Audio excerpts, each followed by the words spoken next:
Sachin GIDC હદમાંથી પકડાયેલ ગાંજાનો જથ્થો મંગાવનાર નાસ્તા ફરતા આરોપીને દબોચતી સુરત શહેર SOG AP Chaudhary SOG Surat શહેરની માર્ગદર્શન હેઠળ એસઓજી દ્વારા નીચે મુજબની કામગીરી કરવામાં આવી છે।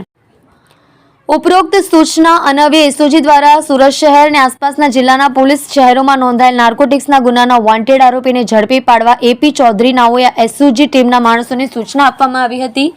જે સૂચના અન્વયે સુરત શહેર એસઓજીના માણસો પેટ્રોલિંગમાં હતા। ASI Babubhai Surjibhai, head constable Jitendrasinh Pravinsinh नाओने मळेल बातमीने आधारे भीस्तान रेलवे स्टेशन गोल्डन आवास पासे आरोपी मोहम्मद असलम मोहम्मद हनीफ चौधरी उमर 36 રહેવાસી પોલ plot number 178 Sardarnagar society Talangpur road Sachin GIDC Surat मूल રહેવાસી उत्तर प्रदेश वाळाने दबोची लीधो छे। मजकूर आरोपीની પૂછપરછ કરતા આરોપીએ જણાવ્યું કે સુરત શહેર પોલીસ દ્વારા ડ્રગ્સ માફિયાઓ પર સકંજો કસી ઘણા આરોપીઓને જેલમાં ધકેલી દેતા સુરત શહેરમાં ગાંજો ઘુસાડવો મુશ્કેલ બન્યો હોય। અશ્વિની કુમાર રેલવે પટરી ઉપરથી અજાણ્યા ઇસમ પાસેથી ગાંજાનો જથ્થો મેળવી વેચાણ કરતો હતો। મારો સાથીદાર પકડાઈ ગયો હોય જેથી પોલીસથી બચાવ પોતાના વતન ઉત્તર પ્રદેશ ખાતે જતો રહ્યો।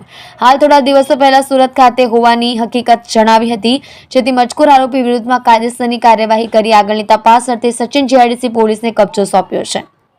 જો રાજેશ મંગલે સાથે સુરત એક્સપ્રેસ ન્યૂઝ ચેનલ।